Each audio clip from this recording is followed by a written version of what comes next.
Hello, my name is Jay Danks, and this is my learning reflection exercise for the interactive hospitality marketing class here at the University of Delaware, spring 2014. I'm starting the presentation today with the definition of services. Services are deeds, processes, and performances provided or co-produced by one entity or person for another entity or person. Governments, educational institutions, financial institutions, they are all firms or organizations that use direct labor as their revenue generator. They consider their employees the assets of the company. That's how they make their money, the employee. So in this exercise, we were asked to identify a number of concepts that have made you reflect more than others.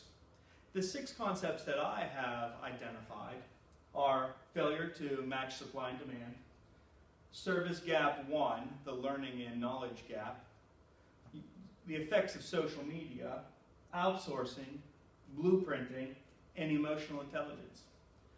However, I do not have 8 minutes to talk about each one of these gaps. I only have 8 minutes to talk about this entire presentation. So therefore, I narrowed it down to 2 main concepts that I want to talk about today. The failure to match supply and demand, and service gap 1, the listening and knowledge gap. So I'm going to start with our supply and demand failure here first. Excuse me while I move my presentation. So we've seen this graph before, our demand relative to capacity graph. And here you have your demand, or I guess it would be capacity, and then here your capacity. And you see a number of reasons why demand goes up and down. They are seasonal patterns. In our organization, we actually are not seasonal. However, we do see patterns, specifically with large government jobs. And then you have your capacity. Down here is your excess capacity, meaning that you are actually spending more money than what you should to fulfill, in our organization, again, a distribution orders. Up here you have capacity, maximized capacity, and then your optimum capacity, which is what every firm wants to be at. So the reason that I selected my supply and demand, the supply and demand concept, is because the RG Group is going through a large project that we call the Project Champion Project, PCP team. And it's actually a supply chain management blueprint, is what we'll call it. And the supply chain management, identifying what the customer really wants at the end, but an inventory management project in the middle, and then actually communicating it to our suppliers to make sure that we have capacity to provide to our customers. Some of the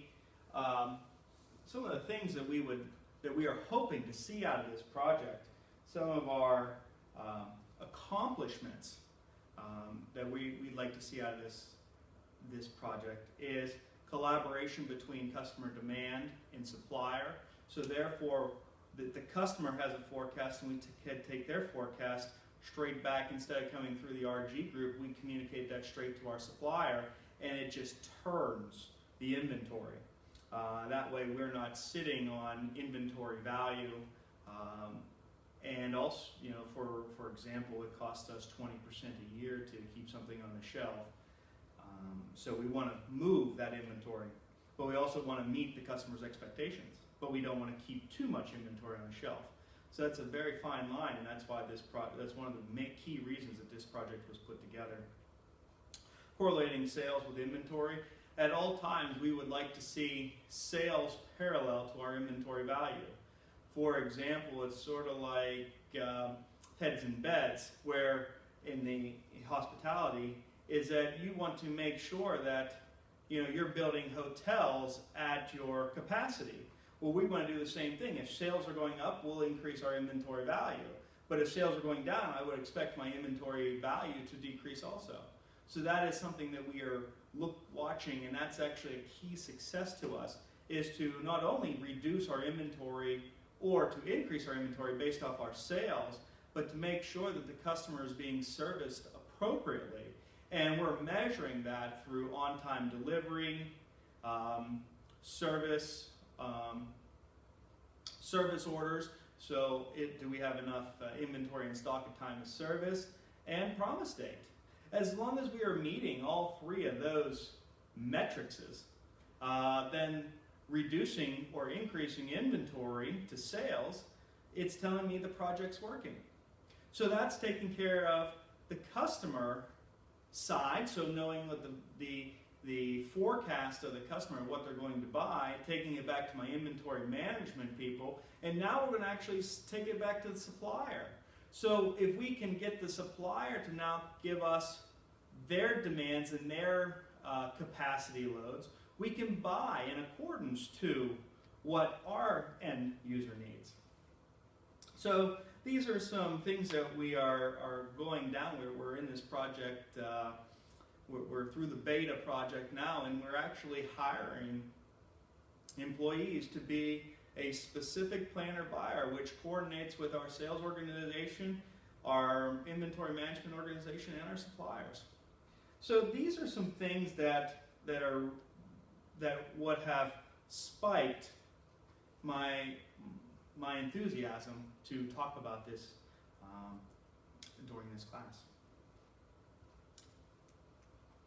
The next is the service gap 1.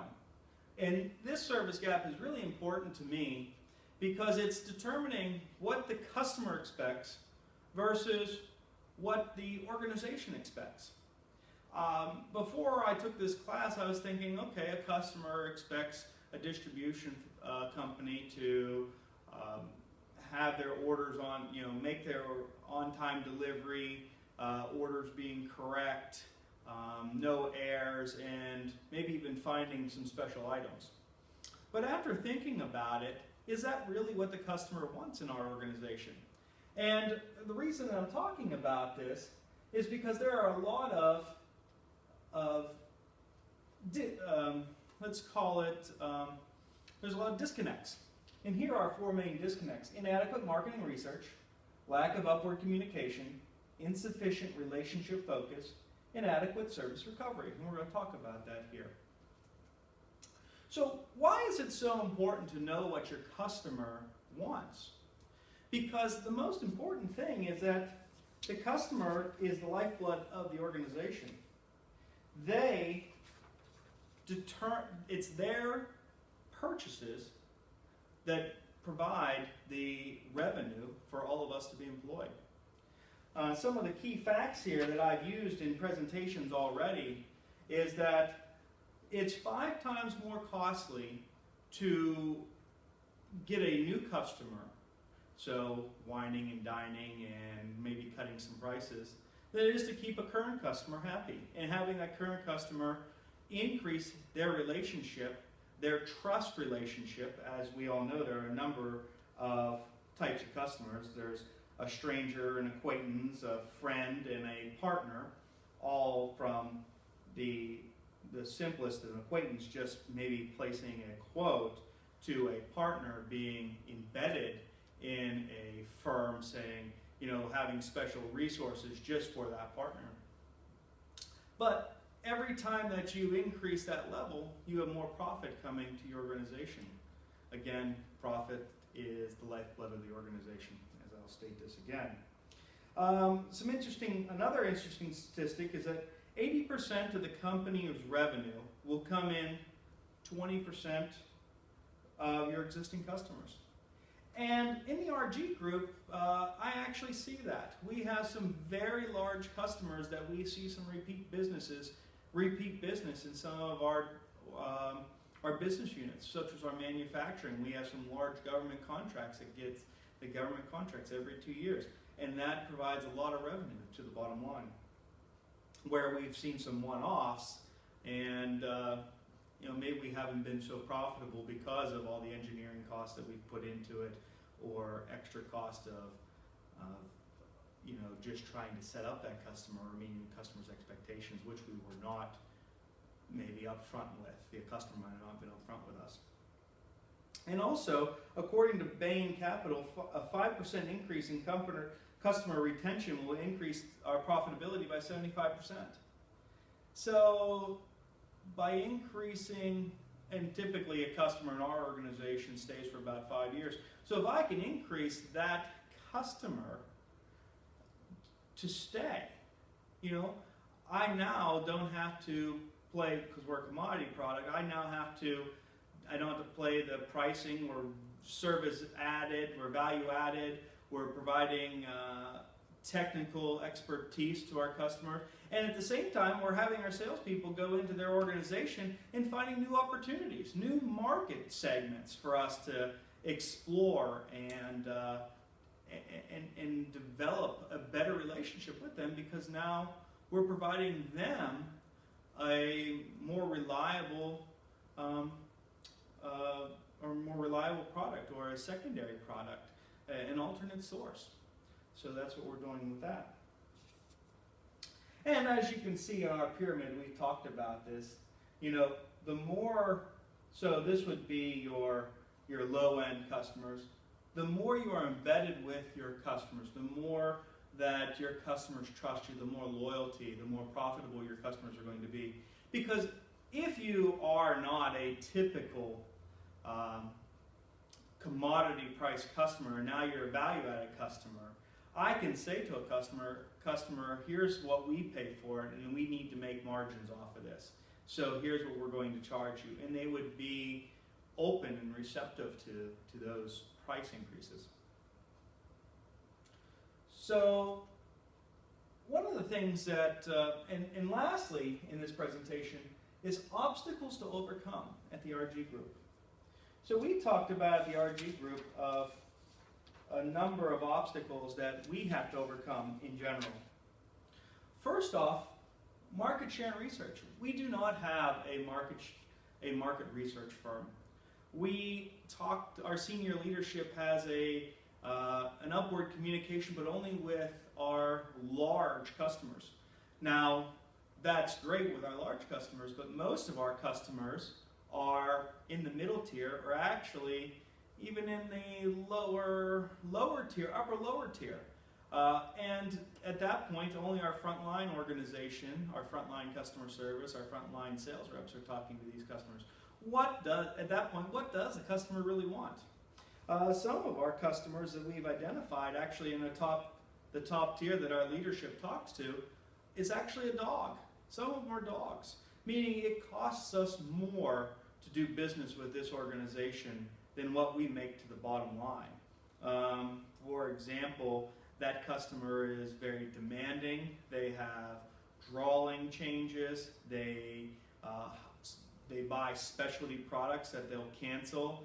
And even though we have non-cancelable, non-refundable, non-returnable notes on all of our orders, for a large customer, we sort of ignore those policies and procedures.